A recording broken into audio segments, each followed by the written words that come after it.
이건 여거부 장관 후보자로 지명된 강선우 의원에 대해서 논란이 좀 의혹이 일고 있습니다. 영상부터 보도록 하겠습니다. 앞으로 변화가 예상되는 우리 부처가 국민의 삶이라는 발을 따뜻하게 감싸는 흙이 되도록 하겠습니다. 앞으로 남은 모든 절차에 성실하게 임하겠다는 말씀으로 소감을 마치도록 하겠습니다.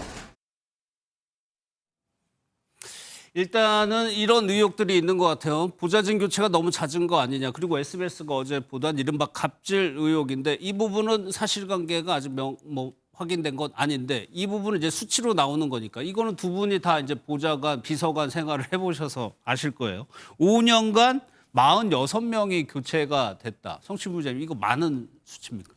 일단 많긴 많죠. 예. 적지 않습니다. 근데 이렇게 뭐 통상적인 것도 아니고요. 근데 케이스가 다르기 때문에 어떤 케이스인지를 좀 봐야 됩니다. 예를 들면 왜 바뀌었는지. 예, 그렇죠. 저도 일했던 의원실에 보좌진 교체가 상당히 많았거든요. 근데 예. 일이 너무 힘든 곳이었거든요. 그래서 일이 너무 힘든 곳도 자주 바뀌는 게 있고 뭐 진짜 실제 의원의 뭐 갑질이나 이런 것들 때문에 못 견디고 많이 바뀌는 것도 있고 예. 그리고 상대적으로 여당이 좀 많이 바뀝니다. 왜냐하면 여당은 청와대나 아니면 공공기관이나 좀 갈 수 있는 기회들이 많기 때문에 보좌진이 승진 사례들이 좀 많거든요. 그래서 빠지는 경우가 예, 빠지는 있군요, 경우가 그런 식으로. 많아서 여당이 좀 더 많이 바뀌는 경우도 있고 그래서 강선호 의원도 지금 일단 5년으로 봤을 때 다 여당이었고 야당이 2년에 여당 이런 걸로 봤을 때 지금 일단 보좌진 한 명의 이야기가 나오긴 했습니다만 예. 저는 아마 추가적인 보좌진의 좀 증언들이 나와야 정말 어떤 사례인지 확실히 알 수 있지 않겠는가. 그렇죠. 왜냐하면 어떤 나갔던 사람이 나는 승진해서 나갔다는 증언을 할 수도 있고 예. 나도 힘들어서 나갔다고 얘기를 할 수도 있고 아니 나는 의원실에서 좋았다라고 얘기할 수 있는 거 아니겠습니까? 그렇기 때문에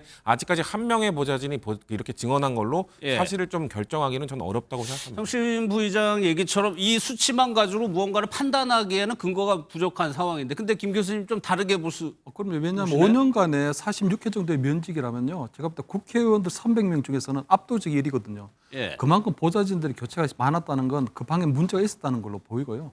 제가 볼 때 아마 일이 많아서 아마 그만뒀을 경우에는 오히려 그 방에는 일이 많으니까 좋은 평가가 나오는 거거든요. 근데 저는 지금 아마 전직 우리 보좌진들이 저렇게 아마 강선호 의원의 어떤 후보자 이런 어떤 청문회 과정에서 보면 오죽하면 저런 인터뷰를 했을까. 그거는 본인들이 강선호 의원실에 있을 때 일이 힘들어서라기보다는 예. 강선호 의원에게서 느꼈던 그 어떤 인간으로서 느낄 수 없는 어떤 모욕감이나 모멸감 이런 것들을 느꼈기 때문에 예. 저는 이렇게 뭐 인터뷰에 응했다고 이래 보이거든요. 지금 좋은 말로 해서 갑질 의혹이지 사실은 의원들이 거의 보좌진들을 몸종처럼 좀 시쳇말로 좀 몸종처럼 그렇게 부리는 경우도 많이 있거든요. 예. 아마 보좌관들을 집에 보내서 변기를 고치게 하거나 또는 집에 있는 어떤 쓰레기를 치우라고 하는 부분들은 그냥 우리 보좌진들을 어떤 파트너로 보는 게 아니고 그냥 완전히 몸종처럼 그렇게 취급한 그런 부분들이거든요. 예. 그렇기 때문에 아마 우리 국회 보좌진으로 일하고 있는 분들 보면 대부분이 정말 아주 최고의 어떤 역량을 가지고 있는 분들이거든요. 그런 분들이 느꼈을 그 어떤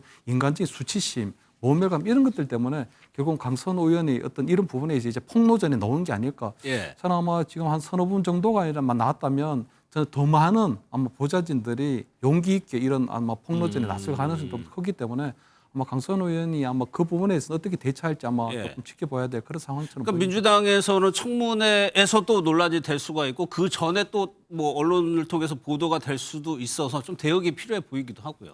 그러니까 저는 강선호 의원이 지금 가사도우미가 있기 때문에 지금 공식 입장을 몇 개 내놓지 않았습니까? 예. 가사도우미가 있기 때문에 굳이 보좌진을 집으로 시키지 보내서 않았다. 집안일을 시킬 이유가 없다라고 주장을 하고 있는 것도 있기 때문에 만약 이 정도 입장에 나왔을 때 그 폭로를 한 보좌진이 또 다른 증거를 제출할 수도 있거든요. 예. 그렇게 되면 또 다른 그러니까 어떻게 보면 좀 왔다 갔다 하는 공방이 지금 이어질 수 있는 건데 제가 아까 말씀드린 것처럼 저는 지금 이 정도 상황이라면 추가적인 누군가 보좌진의 증언들 이게 강선호 의원을 편을 들어주는 사람이 될 수도 있고 아니면 폭로한 보좌진의 편을 들어주는 사람이 될 수도 있습니다.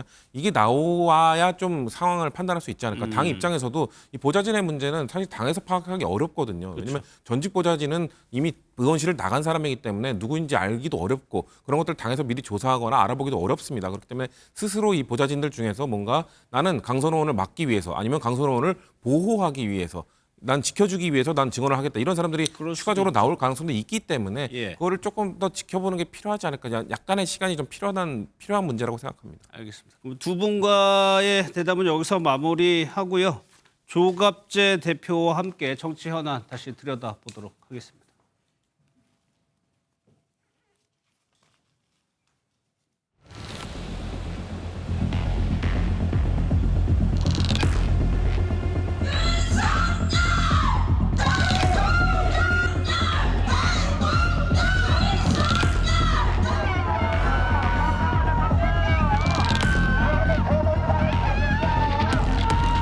당원 중심 정당으로 가겠다라는 것을 저희가 어제 이미 방향을 설명을 했습니다.